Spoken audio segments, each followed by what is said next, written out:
السلام عليكم ورحمة الله وبركاته. داوديال كسر دوادا قيسي رحمة channel.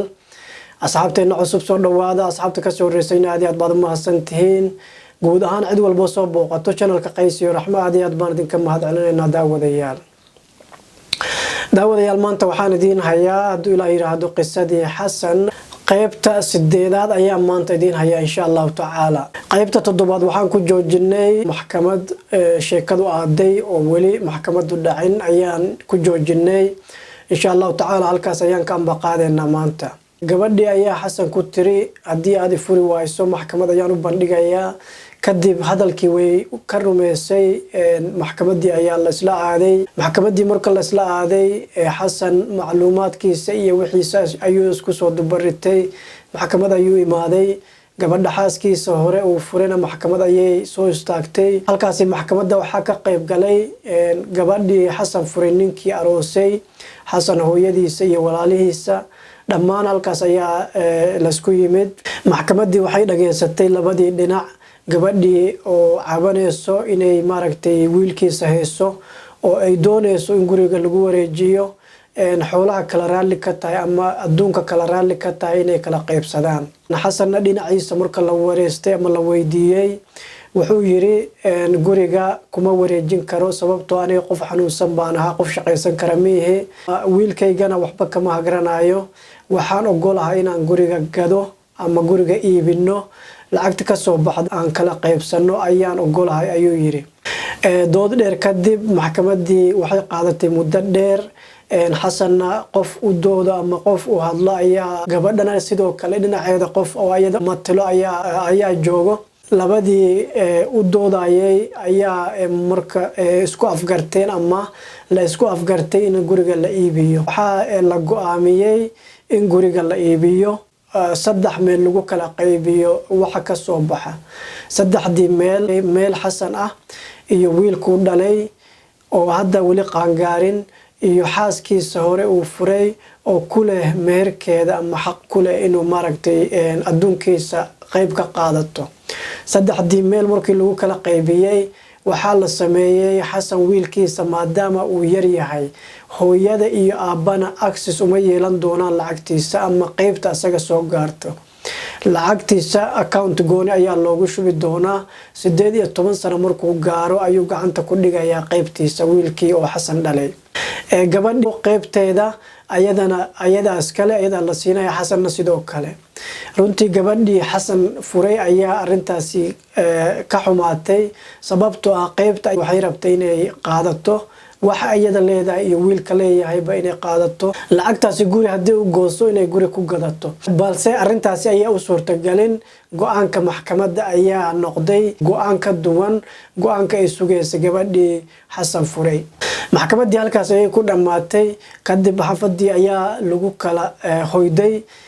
Xasanna gurigiisu ku hoyday, hooyadiisa iyo walaalihiisana xaafadooda ay hoydeen. maalintii maxkamadda dhacday habeenkeeda ma aan habeenka xiga ayuu ninkii qabay gabadhu Xasan furay albaabka ku soo garaacay. Xasan habeenbar xilliga la hurdo albaab ku soo garaacay. Xasan ayaa yiri yaa waay, markaas ayuu ugu jawaabay inuu asaga yahay oo ninka oo gabadha qabo uu yahay. waxaa la isku dayay Xasan in la qaarajiyo. Xasan ayaa shaki weyn ka galay arintaasi sababtoo ah ninka waligiis waqtigaas ma soo booqan jirin, mana u imaan jirin. awal wuu imaan jiray, wuu salaami jiray, balse xilligaasi waligiis muusan imaan jirin. markuu shaqo u socdo subaxdii ayuu albaabka soo istaagi jiray, ayuu oran jiray Xasan see tahay. markuu shaqo ka soo baxo intuu gurigiisa galin ama dharka iska bedelin ayuu albaabka soo istaagi jiray oo ku oran jiray Xasan see tahay. hadduu subax u suurtagali wayso inuu weydiiyo galabta markuu shaqo ka soo baxo ayuu weydiin jiray.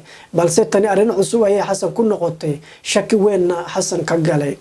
arinta markay dhacday Xasan wuxuu wacay isla markii telefoonkiisa intuu qaaday gabadha xaaskiisii hore oo ninkan albaabka soo garaacaya qabo. gabadhii ayaa ka qaban waysay telefoon muddo 3 jeer ayuu ku celceliyay. markii afraad ayay ka qabatay. Xasan asagoo san weydiinin waxa dhacay ama albaabkii lagu soo garaacay ayay durbadiiba waxay la soo booday xaafadda waan ka maqanahay, maanta walaashii ayaa xanuunsan, hospitaalka ayaan joogaa. arintaasina waa been. Xasan wuu maqlayaa daqiiqada ka hor ayadoo hadlayso ayuu maqlaayay balse iyada waxay sheegtay inay hospitaalka joogto inta daqiiqadahaas gudaheeda hospitaalna laguma gaari karo xasan shaki weyn ayaa galay markaasuu xasan wuxuu sameeyay hooyadiis ayuu wacay waana habeenbar waana waqti dambe hooyadiisa xataa way horoday dhowr jeer uu ku celceliyay kadib ayaa laga qabtay hooyadiisa ayadoo naxsan ayay waxay ku tiri xasan maxaa kugu dhacay xilligan maxaad ii soo wacaysay ewel maadan isoo wac jirin waqtigan ma xanuunkii baa kugu sii daray maxaa jira xasan ayay ku tiri kadib xasan wuxuu yiri hooya isdeji waa fiicanahay balse xaafadda arrin yar aan ka shakiyay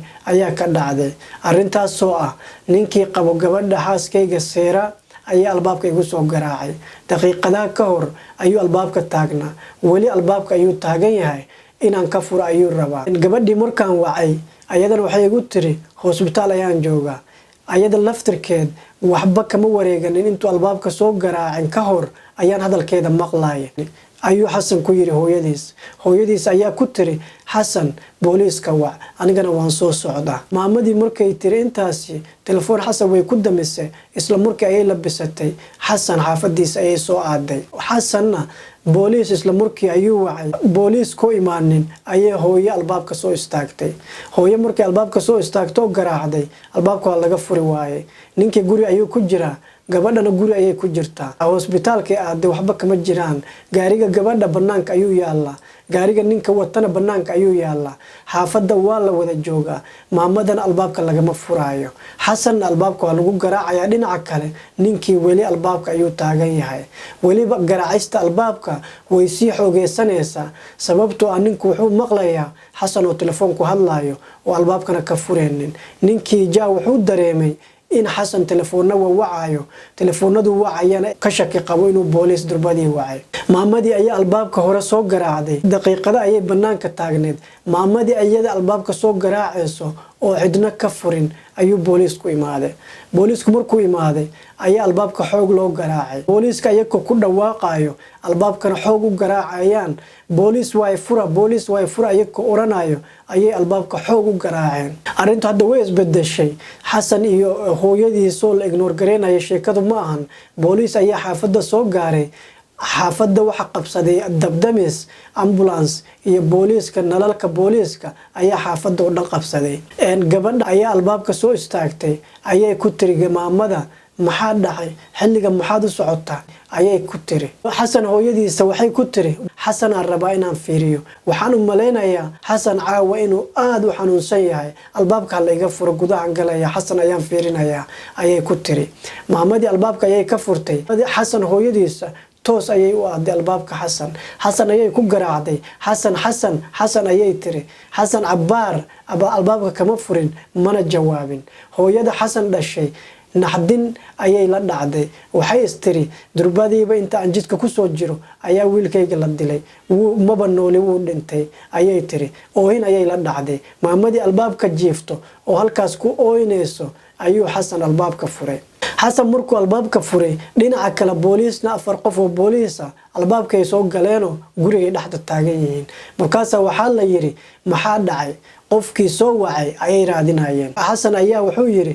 aniga ayaa idin soo wacay soo dhaafa way soo gudbeen 4 nin guriga xasan waxa ku wareegsan booliis tira badan ayaa ku wareegsan kuwaas oo qoryo soo baxsaday oo sugayo cid xabad ridayso oo sugaya daaqad kastana xabad lagu hayo ama qori lagu hayo booliis markii xasan u soo galeen xasan ayaa uga waramay qaabka wax u dhaceen xasan ayaa wuxuu ku yiri gurigan ayaan deganahay aniga ayaa iska leh gabadhan anaa qabi jiray waan furay hal cunug ayay ii leedahay xasan markuu sheekadan sheegayo warqadaha maxkamadana gacanta ayuu ku hayaa xasan ayaa sheekadiisa sii watay wuxuu ku yiri gabadha markaan furay nin ayaa aroosay ninkii qabo ayaa albaabka igu soo garaacay 12kii habeenimo ama 6 saac oo habeenimo ayuu albaabka igu soo garaacay ayuu ku yiri arrimahaasi waa wax igu cusub weligay waqtigaas la ima imaanin asaga iska dhaafe gabadhii aan furay xilligaas ima imaan jirin markaan cabsaday ayaan hooyaday wacay intaas markuu xasan yiri labadii nin oo booliis isla markii qolalka jiifka ninka iyo gabadha jiifaan ayaa loo kala diray. markay galeen qolka cunuga Xasan hurda ayaa la galay. marka la galay waxaa la arkay cunug yar oo jiifo, cid kale ma joogto, waa loo soo xiray. qolalkii kale la galay, qolkii jiifka oo gabadha iyo ninkeeda jiifaan marka la galay cid joogta ma lahan. gabadhii albaabka ayay taagan tahay. gabadhii ayaa la wacay, kaalay soo gal, aaway ninkaaga ayaa lagu yiri. waxay ku jawaabtay, ninkayga shaqo suu aaday maba soo hoyanin, marmar overtime ayuu shaqeeyaayo maba soo hoydo. caawa saasaan u maleynaya manana soo wacine inuu shaqada ku maqan yahay ayaan u maleynayaa. waana beenteed. ninkii saacado ka hor ayuu Xasan guri kusoo garaacay. Xasanna ma aha nin been sheego, si fiican ayuu u hubsaday, wuuna maqlay. yaa waay ayuu ku yiri, magaciisu u sheegay, ninku guriga ayuu ku jiraa. daawadayaal, qisadii Xasan qaybtii 8aad halkaas ayaan maanta ku joojinaynaa. koorna kastoo guri Xasan ka mid ah askar ayaa taagan oo xabad albaab kasta ku heeso ama daaqad kasta ku heeso. ninkii guri ku jira gabadhii ayaa qarisay, waxay tiri ma joogo, shaqo ku maqan yahay. ninkiina guriga ayuu ku jiraa. Xasan hooyadiisana halkaas ayay joogtaa. sheekada maanta intaas hanoo joogto. inta aan idinka tagin Xasan caafimaadkiisa, maadaama qisadiisa aan soo wadnay waqti dheer ayaa igu dambeysay in aan idiin sheego caafimaadkiisa.